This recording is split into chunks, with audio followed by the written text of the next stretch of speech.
Welcome to the Salon Owners Collective podcast. Each week on the podcast, you'll hear stories and tactics from experts and influencers who will provide you with actionable steps to transform your business and your life. I'm your host, Larissa McClellan, and I help salon owners move from stress and overwhelm to lead a life of freedom and profit by implementing a strategic framework to grow and scale their business. So wherever you are in the world, I want to officially invite you to join me in this episode and make an important step in your journey towards more freedom and more profit. Having a salon team is like, well, catch 22. If your team isn't performing and hitting their targets, but they want to earn more, but actually work less hours. And maybe your team is amazing at 90% of the time, but 10% of the time, shit completely hits the fan. And then it feels like nobody's getting along. Your team says to you that they want to move up the ladder, they want more, need more. But then they just leave before they even finish their apprenticeship and put the full work effort in. Sometimes it makes them feel like they are the enemy. Does it make them the enemy? Many salon owners fall victim to this at some time or other, believing that it's actually their team's fault. It's this generation's fault. It's easier to blame them for not performing well enough, but I actually believe it's actually our responsibility as the salon CEO to lead them towards success. It's your job to lead your team and to empower them to meet their targets and to reach their career goals. I believe it starts with good communication and building a strong relationship with your team. So in this episode, I'm going to give you a bit of a sneak peek into my 2-day Salon Mastery Intensive Workshop. And I'm going to reveal the secret to the team communication that you've actually been missing this whole time. The real reason this generation doesn't understand you, and how to become a confident leader with the tools to lead a new generation in 2023 and beyond. Pop on those headphones and let's get in. Right. Let's just dive straight in, shall we? I want to talk about empowering principles around communication because low performance is one of those things that's challenging for us when we experience it from our team when they're not performing well. Things like when they don't make target, but they want to work less or earn more, when they're hard to manage, even the good ones sometimes, can baffle us and confuse us. Managing people is hard. We're in a time where people don't complete their apprenticeships, they're in and out of jobs quickly, they leave halfway through, so they're in, we don't get a lot out of our team always. And it's tricky when they leave, they don't stick to it and there's no grit. So what I see as a result is often it makes us feel like they are the enemy. Now we might not be having that exact thought, literally they are the enemy, but we can find ourselves, well, it's clearly them, it's they're the enemy, it's this generation, those people over there, they're just hard to manage. And I often witness this dynamic because I talk with business owners all the time. And I know that I've been there several times in the early days of running a business. It's much easier to look at other people when things aren't going well or things are hard, and when we don't make ends meet in the business or somebody's unkind or we see, the eye roll, there's always somebody. My 2IC and I always used to call it the face. We would always have someone who was the face. Do you know this face? And we would just get the face happy, or the face would leave, or we'd manage them and they'd be happy, and we'd go, oh, great, we solved the face. And then there was another face. There's always a face. So it can be painful, and it's much like a deep relationship. And when people leave, it is a little bit like a painful breakup. So unfortunately, we're the ones that get left awake at night. Who said that earlier? Erica. I haven't had many night wide awake dealing with the issues swirling around inside of our head. So it's super easy for us to take the brunt of that and be super stressed. It's easier to blame them for not performing well and that they're putting stress upon us, and it's clearly them problem. So is that true? Am I the only one that's ever had sleepless nights? Surely not. Can you give a a yes, a Y for yes in the comments. If you've had a night lying awake, probably, I don't know if you're anything like me, I wake up at 3 is the wake up time. And yeah, exactly. And then sometimes I don't get back to sleep until like 6:30. My alarm goes off at 7. I'm in the best sleep between 6:30 and 7, and then my alarm goes off. So not cool. And we want to get over that. Really, all we want is to work with good people who do good work, who actually stay for the long term. We just need a break already, right? So we just want good people to come, do the good work, perform do good performance, high performing teams. Surely it's not asking too much. And sometimes we can go, oh, this generation just doesn't get it. Whatever generation you are, the one before, they don't get it. But I actually think 95% of the time it's probably our fault to a degree. And so I want to talk about that a little bit. Our reaction to their lack of performance is often what drives people to either continue the performance or drives people away. And it leaves us with a bunch of 3-star players. It drives away the 5 stars and we're left with the 3 stars, or worse, noting people are leaving in droves. This is not clearly what we want. And the fact is our team will never outperform us as the leader, and our ability to lead people towards good performance. And this is where we're starting today. Good performance, good leadership for good high performing teams starts with good communication skills. It's up to us to lead the way and become the leader. And we want to become a confident leader with the tools to lead a new generation. And I don't know, it doesn't seem to be the generation, you know how they X, Y, and Z generations, it's not exactly every 10 years, there sort of seems to be some sort of grouping that happens that I'm not privy to, but we need to know about the generation that's coming up. And I think having our communication strategies down pat, helping build trust, I think is super important. Building positive relationships is going to help us towards having high performance, and ensuring that, I think this is really important, ensuring that we have a communication culture that's installed with intention, not just good luck, or just because we're good, nice people, or we've managed to collect a nice bunch of humans around us. Because as soon as somebody leaves, like the perfect team, you know, when you've got a really great team and you've just got it just hums. Unfortunately, it's not going to stay like that forever. It's a fluid, dynamic thing. And when somebody leaves, we don't want to be left with a weak spot in our business because we haven't installed a culture with intention. It was just good luck. And so we want to install that. This is what we're going to be doing today. But I want to just talk a little bit about the generation and what changes are coming up, and allow us to be a little bit more calm and confident with our leadership, so we don't end up being sleep deprived and overwhelmed. All right, let's dig into it. Sound good? By 2025, which is really soon, like there's only 2 years away, nearly 30% of the population, working population, is going to be Generation Z. There's 2 billion of them. With a lot of these young, beautiful young people, I own 2 of them. It's the first generation who are being considered to be truly global, and that's just because music, movies, celebrities, all of that information is globally available to us.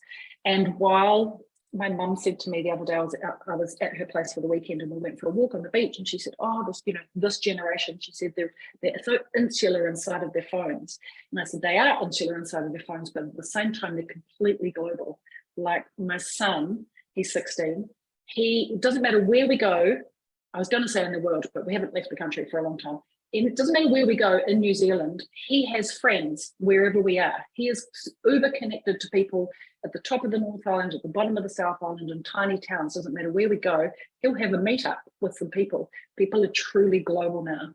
And it's changing the way, through technology, the way that people think, the fact that we're culturally diverse now. Fashion, food, online entertainment, all of those trends are global. And so that the way that this generation thinks is different. And this is hugely important for us as employers to consider, how is this going to affect our business moving forward as employers? So I want to step you through 3 things to consider. Because Gen Z is this generation that's coming up I'm just going by memory now, but they're kind of reaching the 20 now-ish. And they're the first generation that was born with a device literally in their hands. And we have to keep up with this in the way that they think. Having, used it from, I've seen videos of babies reading a magazine trying to scroll the magazine. There's a baby in a nappy trying to scroll the magazine. And so their brain is just wired that way, and it permeates every part of their life. For example, my kids don't know this gesture. Like, this is call me. They don't call, they call, or they text. They don't do this.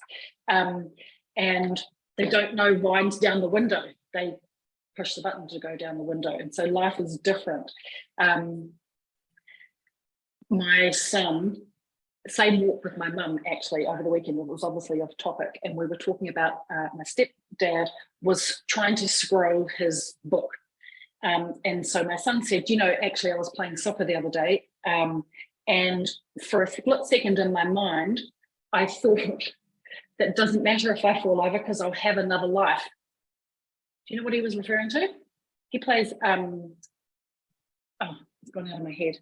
Anyway, it's a game where they run around and they shoot and all the things and they can get killed and you get 3 lives, and that's a pretty standard thing. So for a split second, he thought that doesn't matter if he falls down, he's got another life.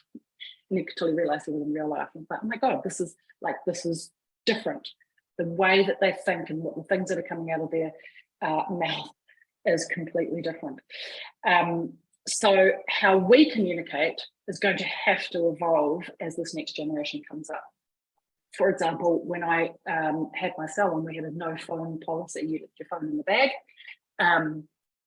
and you just didn't have a phone in front of your client. That was like a no-go. But I think how we do things around here is going to have to change. We had a policy that you had to, if you were sick, you had to call and speak to a human.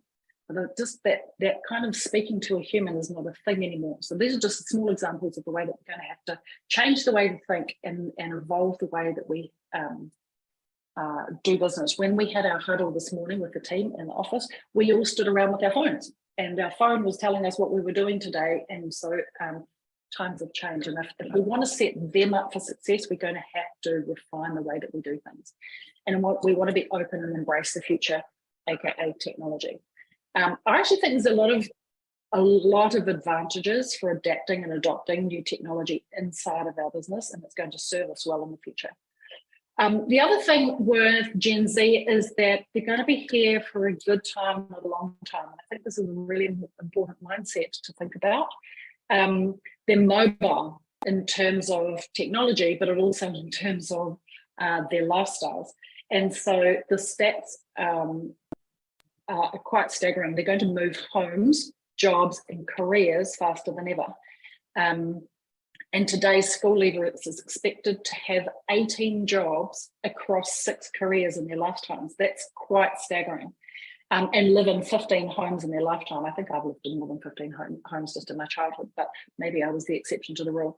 But 18 jobs across 6 careers that's a different ballgame. And I want us to be prepared to have a business that is set up and prepared for both, simultaneously both engaging team members who stay for the long term and engage in long-term relationships, but also be prepared for a good time, not a long time. And that's going to need a change and shift in our mindset. So I think the things to think about for the future are a couple of key things. And I want you to take note. First is training them. We have to shift the way that we train, and we need to train for rapid change and build our businesses. I like to say a bit like a machine that can cope with high volumes of movement. We can't hold on to the idea of we're going to have this person and really build their long-term career. I think that is going to negatively affect us moving forward. We need to be prepared and have systems and processes in place that are going to be okay with rapid change and it not to negatively affect our business. People come, they'll stay for a good time, and then they'll go. Education is rapidly changing around the world, and the face of education is already changing. Let's take universities, and I know probably as a group we're not people that, not a lot of us go to university because we choose apprenticeships instead, but the likes of university are struggling to keep up with the rapid change around technology and how education is delivered. There's a wealth of knowledge and technology, and it's changing, and big institutions are struggling to keep up with that. While it's also predicted that this next up and coming generation, 50% of them are likely to go into tertiary education. Now, previous generations, 30% went to tertiary. My generation was 30%. The next generation was 40% of them went to tertiary education, and then 50% is likely to go to tertiary education in this up and coming generation. So that's changing a lot. But what's happening is many degrees are not making the student, the graduate, ready for the workplace. And so the skills that they're coming out of universities aren't necessarily being utilised or are even useful when they go into the real life workplace. And so institutions, education institutions can't keep up with that pace of change. And so I think as a result, the hair and beauty industry is actually at an advantage here because we already have an apprenticeship program, an in-work training environment established. We're used to this, we know how this works, and the work skills or the real life tangible skills are going to, the responsibility is going to fall more on the workplace rather than the educational institution. So there's going to be this massive shift. And I think that this is time for us to stand up as an industry and fight for this industry being a good option. There's no student debt, or typically not student debt. And so I think we're a step ahead, and I think that bodes well for us. We just have to stand up and fight for it and show people how this is a good option. And I think we're doing some good things, and the benefits are paying off now with the way that we've changed how we're doing recruitment around here. And we're seeing the benefit of really promoting more than just a job. Does that make sense? Two more key points, and that is that we know that video is the way that things are done now and for this generation, but I think we need to think about it as employers and using and opting for video inside of our workplace. And so I think this is an advantage. Last intensive, or the one before, when we set up systems and processes and using things like creating our own video hub or our own Meta Workplace was one that we typically adopted, and really utilising those technologies and skills, because this generation is going to really resonate with video. Now, why I'm excited about that is because I call that leverage. While you can video something once, and you can leverage that one time multiple times for your up and coming generation, because you're going to have people turning over fast. They're not going to be here for a long time. You don't have the bandwidth or the human bandwidth to teach one-on-one, and then they're here for 6 months and they're gone. And so really focusing down on harnessing that is going to be to your advantage moving forward. And the last comment I want to make is that this coming generation, the ones that are in our workplace now, plus the one coming up, is definitely very peers, connected, and rely on their peer networks more than ever, thanks to social media, right? And so social influence of people's environment, and you probably experience this already, who you connect with and how you communicate is dramatically changes the way that people live, right? So it's a very influenced generation, and particularly in in a global way, I guess, because people are connected 24/7. So I already shared about my son being connected all around the country, but I think the thing to note as an employer of how that affects us in our team environment and how important communication and culture is going to be, because peers are going to be a stronger influence than we can ever be.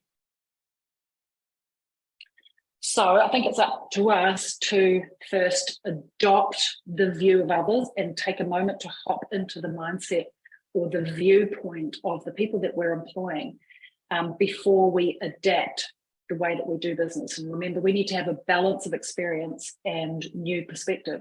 So if we can, take ourselves and I like to say literally hop into their head and think the way that they think and view through their eyes. But I'm not saying throw away the experience that we bring to the table. It has to be a collection of bringing together our experience that we've had for being in business, plus the new way of thinking. And it has to be a meeting in the middle. Otherwise, we're never going to, our team is never going to outperform our ability to communicate and lead people that are potentially different to ourselves, right? And meet them where they're at. So I kind of think, there's 2 billion Gen Zs. We cannot afford to sit on our hands and complain about the generation that is coming up, either the current generation in our workplace or God forbid, we're only just getting used to that, let alone the new generation that's coming. Can't afford to sit around and complain about it, because there's more of them than us. We have to first adopt and then adapt. So it's up to us. What are your thoughts on that? I would love to know, have you experienced this? Is this a challenge that you're already facing, and what are your thoughts on it? Yeah, I agree. That is the answer. We have to embrace it. We can't push against it.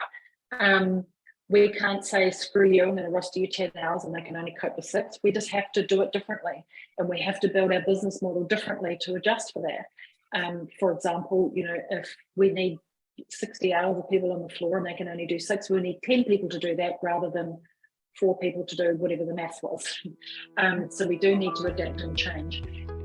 Hey, are you loving this episode so far? Oh, by the way, it's Greta here, Salon Mastery Success Coach at Salon Owners Collective. So I wanted to pop in and ask you something. Do you ever feel like you are winging it when it comes to your business? You started your own business so that you could live the life you wanted with freedom that you wanted, earn great money, and be a leader. But the reality is, the amount of effort you're putting in isn't giving you an equal reward. You're exhausted and you don't know what to do about it. No matter what you do, you just can't seem to get ahead. You see other people winning and seeing success, but how come it doesn't work for you? You wish you had a clear, laid out plan, something to guide you in the right direction or help you with what to do next. What can you do that actually worked? In reality, many salon owners feel this way. You aren't alone. If you are nodding your head as you listen to this, then you need the Salon Mastery proven 9-part plan to grow your salon. That's right, no more winging it. The Salon Mastery 9-part plan has given hundreds of salon owners a plan to grow, build a rockstar team, attract dream clients, and become a salon CEO. Our plan will work for you too. To uncover the 9-part proven plan, just click the Apply Now link in the show notes of this episode. Okay, now back to the episode. But I want to dive into now 3 key parts of empowered leadership. And so I want to talk about empowered relationships, and then set ourselves up a communication strategy, and then also a rhythm for rolling out that, and then we'll take a break. All right, are we ready to go? Okay, let's talk. Let me just do one thing on my screen. Hold on, Paula. I'll make it go away. Okay. I think something that I know I'm guilty of this. This comes from my personal experience and also my observation with working with owners like yourself, and that is that we'll often wait for others, aka our employees, to prove themselves before we give them a chance. Like often we'll wait if they've like, you prove to me that you can do it and then I'll give you a chance. Or you prove to me that you can do X, Y, and Z and then I will do my part. And I think we need to take the lead and step them into action and empower our people. I think we need to do it differently. And the first part of that is actually deciding that we need to trust our people and to trust first. We can't wait until they come to the party. This generation is not going to come to the party, and most employees don't step up first. We need to decide to take action first. And the first part of that is deciding to trust, even if they've broken trust in the past, or even if they haven't proved themselves yet because it's in a relationship. We need to choose to trust and change the pattern. We need to go first. We're the parent, we're the employer, we're the elder, if you will. And yeah, I think ultimately it comes down to the fact that it is a decision. Trust is a decision that we need to choose and make. It's not a logical decision,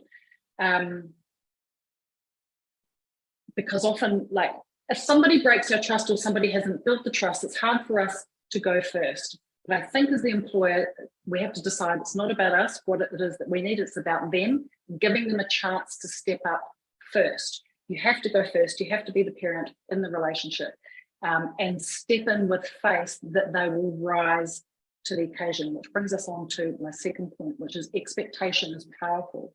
And if we trust people first and give them the opportunity first, when you need people to change their behavior and you expect it and hold respect for yourself, or for the respect for the job or respect for the client, and then expect more from them, they're more likely to rise to the occasion.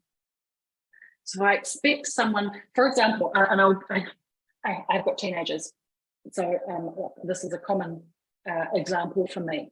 But when I say to my child, someone of your age, at 16, I expect you to be able to do this, there's some trigger that goes off in their mind and they will rise to the occasion, even if they don't believe that they can do it or they've never done it before.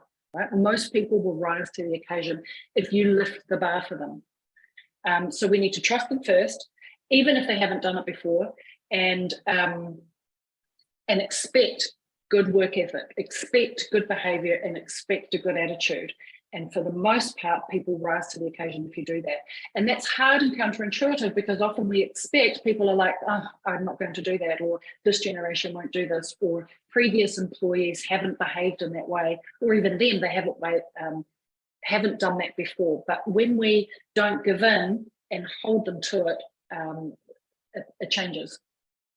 And then thirdly, if we trust first, we raise the bar and level up expectation, then we need to make sure that we model with action. This is a hard one, because you can know something in theory or have expectations in your mind, but actually doing it yourself is hard. We're juggling a lot of things. And I know for me, this is the one that I'm constantly checking in on myself. Am I doing what I said that I'm expecting from other people? And so if we want something from others, our behavior or our actions are always going to speak louder than the words that we say. So we can say that we want something from somebody, or this is how we do it around here. We've got to make sure that we do that. And I know for me as a creative entrepreneur, I love to create ideals and rules and the way that we do things. I hate to follow systems. So this one for me is a hard one, because I'll set up systems and processes in my idealistic way that I want things, and then I have to follow the rule, and it's really hard to self-reflect sometimes on that. And so I think this is why this is important. If we're going to set these things, we need to say what it is that we want, and then make sure that we're doing it the same, and verbalize trust even when we don't have it. Like fake it till you make it. I trust that you will do this. Have you ever said that to somebody? Like I would say this to my 16-year-old often. I trust that you can do this. In the back of my mind, I was like, there's no way in hell he's going to do this. It's going to be a miserable failure, but I trust that you're going to do it and he will rise to the occasion. So for example, my 16-year-old is, because this is probably the most contentious relationship, this is why I'll use this as an example. If I push him towards something, he will react back. Now, I have hawk personality, and we're going to learn about this shortly. He is also a hawk personality. And so if I raise my voice and yell at him, he yells back. Has anybody got a team member like that? Like if you raise the voice will come up, or a child like this. And so I have learned that I cannot give him the behavior, because I'll get it straight back. He is a complete mirror of me. And I think it's the same with our any relationship that we have, is that we're going to get back what we give. And So we've got to watch what we're doing first. And so if you're not getting what you want out of the relationship, or people aren't following through, we've got to look at ourselves first. And are we getting a mirror back from what it is that we're doing? And then we need to show them the way. So it's super hard for me to not, when I'm super frustrated or it gives me attitude, to not yell at him or raise my voice or put too much weight in what I'm saying, and keep super calm and clear. But I have to do that, because then I'll get the same back and we can have a good connected relationship. So modeling behavior, watching where you're at for all of those reasons. So any of those examples resonate? The one is like setting rules and regulations, or the way that we do things, and then having to follow them. And this came to my mind out of several conversations that I've had in these coaching calls, as well as my own experience, particularly with my son. So I know that it resonates somewhere. Okay. And when they don't, of course, we want to show them step by step, or model the behavior that we're after. And I think often we forget, in times of frustration, or we're not getting the behavior that we want, that we forget to break it down and show people step by step. There are 3 reasons why people don't do the things that we want them to do, either because they literally don't know how to, they don't know the steps, or they don't want to because they don't believe in it, or they don't understand why. So it's either the how, the why, and that's when we've got to pare it back. And so most people aren't misbehaving or badly behaved, or bad humans for that matter. We need to break it down and give it to them step by step. All right, trust first. Raise the expectation, and then actions speak louder than words. How are we doing for time, Gigi? Amy, actually? Or Carly? Anyone will do. Let's talk about communication strategies. I want to give you something a little bit more tactical and practical on the back of that. One of the things that I know I've experienced a lot, and I see often, is that we can get a little bit into imposter syndrome, or feel scared to connect closely with the people around us in our business, and we feel fearful that they might see that maybe, I don't know, I'm going to give you some examples of my own. Maybe that they will see, if I bring my team too close to me, or I communicate with them too much, that they'll see that I don't really know what I'm doing, or that they'll judge me harshly, that it's all a facade. Do you know that imposter syndrome? Did any of you listen to the podcast I did on imposter syndrome? She was just super amazing. And I think, as she said in that podcast, we suffer from this more than we probably realize.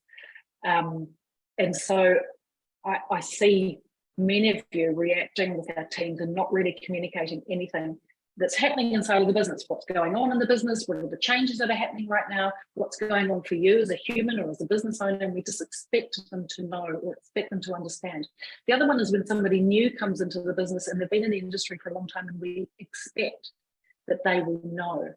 And I think that's a mistake. I think we need to instead bring people in and bring them closer. So the key point is bring them close, not further away. Do you know that old saying of bring your enemies closer? And remember, our team aren't our enemies, but sometimes it can feel like that.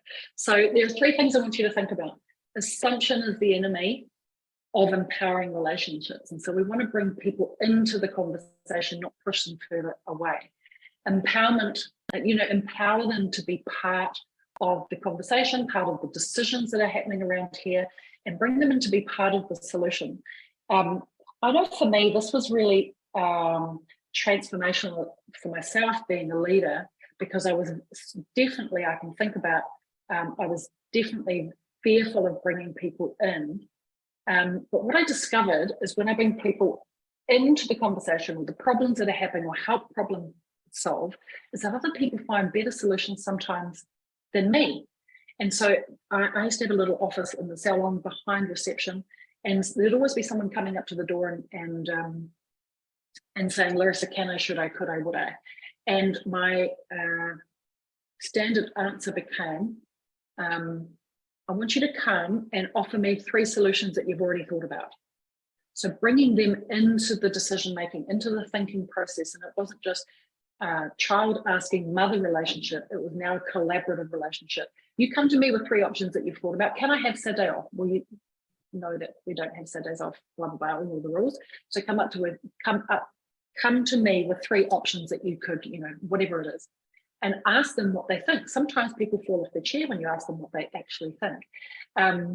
And contribution, I think, is more important than we can ever consider. My husband was away over the weekend playing at a soccer tournament with a bunch of old dudes, and because he's getting a little bit older now and isn't as fit as he used to be, he's been relegated from his favourite in the centre position, where he used to play up front and get all the goals, and now he's kind of in the back. And he came back and he said, oh, the gloss is off the game because I'm not in my prime position anymore. It's like, what do you mean? Is it this macho thing? And he said, no, I don't feel like I contribute to the team so much, because he used to be in a primary role and contribute to getting the goals. And I think that, to me, I was like, contribution and your ability to contribute to something meaningful is really important. And by bringing people into the conversation and being part of the solution is going to help them and empower them to be deeper involved in the business and make an impact on the business. And the more that you do this, usually when you first start asking, what do you think, or what do you think 3 solutions are, you'll probably get crickets. And I want to encourage you to hold the space, stay in the silence, because when have you ever had that? You ask a question and you get silence back. I want you to feel comfortable in the silence and just hold it. And if you don't get any answers this time, don't worry, do it again and wait, because it will become more natural the more that you ask. The bonus is that you don't have to come up with all of the answers. Like, I just remember being in a time in my business where I always just felt tense, your shoulders are up.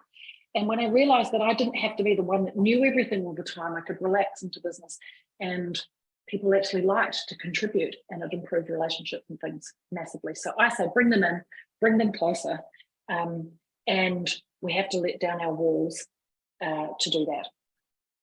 The second point I want to make is to make your environment safe to make mistakes. And I believe that your communication goal as a manager should be to create a safe place for people to make mistakes. And I know that sounds like a really weird thing to do, because we don't talk about it a lot like this, but I realized at some point I'm really fanatical about everything being perfect and everybody having a good experience and the process is good. I want to give good customer service. But the sooner I learned that is we're not going to get it right all of the time, I let go of that expectation and kind of settled into the fact that when we have mistakes, 1, we need to laugh at it. And 2, I'm probably the worst one I'm the one that makes the most mistakes probably. I set up these systems and then I have to follow them, and I'm really bad at following systems. And so I had to learn to laugh at myself and allow other people to make mistakes, because I was making the most of them. But regardless of that, I embrace the mistakes. At some point we do need to try and improve, of course, but mostly don't apologize for them. And what the transformational thing, when you make it okay to make mistakes and do the same for other people, you'll improve trust in the relationships. And if you believe people mean well 97% of the time, 99.9% of the time, people actually mean well. They want to do a good job. They want to be a good human. And we all make mistakes. We are just human. People don't mean to make an error, but it will happen. And so we want to prepare ourselves for that and your business for it. So I almost think add it into the business plan, right? I see too many people holding back their team, apprentices, for example, or team members that aren't really up to the par because they can't do things perfectly and precisely. And we're too scared that they're going to make a mistake. I think, and I'm not saying here, lower your quality control, but I am saying be okay with letting people free for a little bit and let them loose at the 80% mark and be okay with making a mistake, because the gap between 80% to 100% is where people will do the best learning, and they will learn it faster. They will learn it in one mistake, whereas you could be batting your the same sentence over and over again, trying to get them to do a thing, whereas they can make one mistake and they'll learn it like that. And so I want to encourage you to make a space, laugh. So there's 5 steps. Make it okay to make a mistake, laugh or apologize, whatever is appropriate. Obviously fix it, but get them to fix it. If we step in and save our people, they'll never learn the lesson. Work out how it won't happen again. Usually that's where systems and processes come into place. This is where you step into the system and processes when things break, and then make a plan for onwards and upwards. So does that make sense? Mistakes are good. The third step is to match your people. So if we're speaking about mistakes, we can't expect our people to get us all of the time. And as leaders, we'll get the best from our people when we match them. And I'll tell you what I mean, when we understand our people. When we feel like it's what it's like to be in somebody else's shoes and see things from their perspective, we will get a closer connection to them. So if we can communicate to them how they operate, not how we operate, and understand the communication style. Now, so the next exercise we're going to do is called Birds of a Different Feather. We're going to learn about personality types. And if we can learn a personality type and we can match or mimic the other person, then we're going to have an improved communication and connection with that person. So seek to understand your own communication style so you then can understand the communication styles of those that are different to you.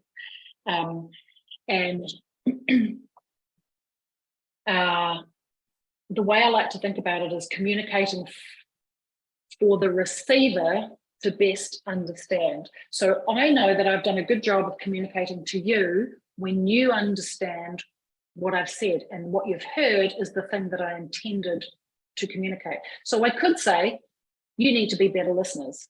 It could be one option, and try and work on your listening skills, which is also a fair and valid option. But the only thing that I can't control your listening, but I can control the way that I communicate, the words that I choose to say, the expressions that I choose to engage with, and I want to best match the person that I'm communicating with. Does that make sense? So that's a shift. We need to match the person, meet the people where they're at, and make it about them.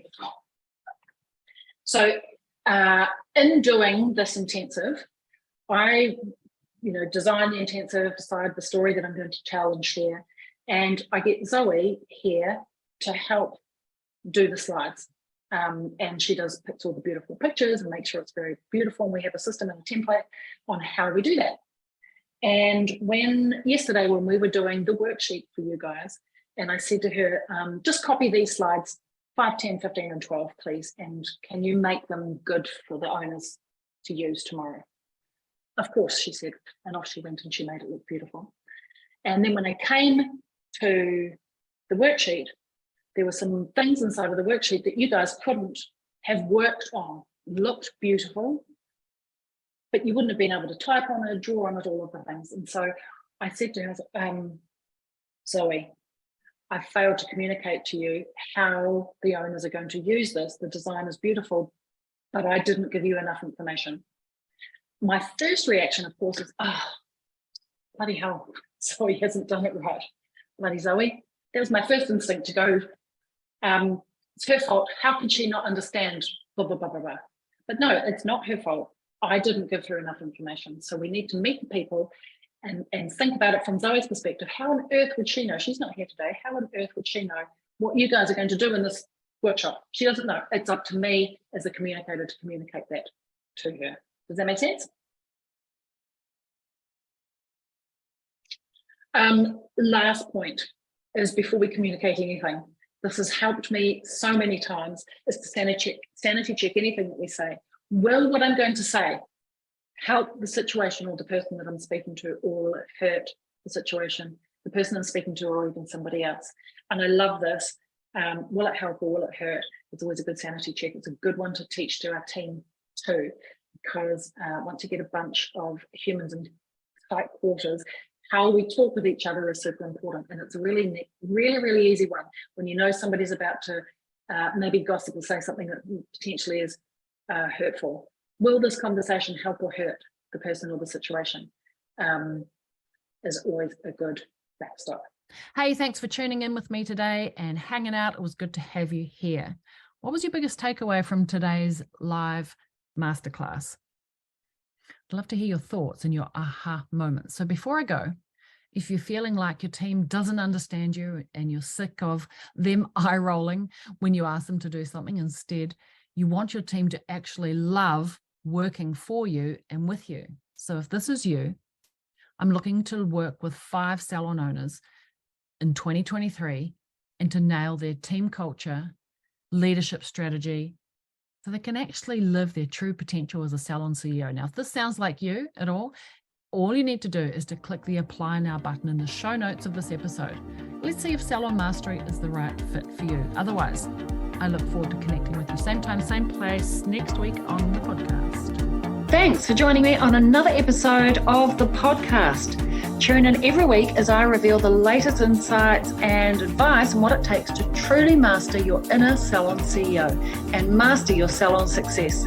Subscribe to the Salon Owners Collective podcast on iTunes or Spotify, or visit us online at www.salonownerscollective.com. But make sure to join me in my Facebook group for answers to common questions and much, much more. Thanks for listening, and I look forward to tuning in with you again next week.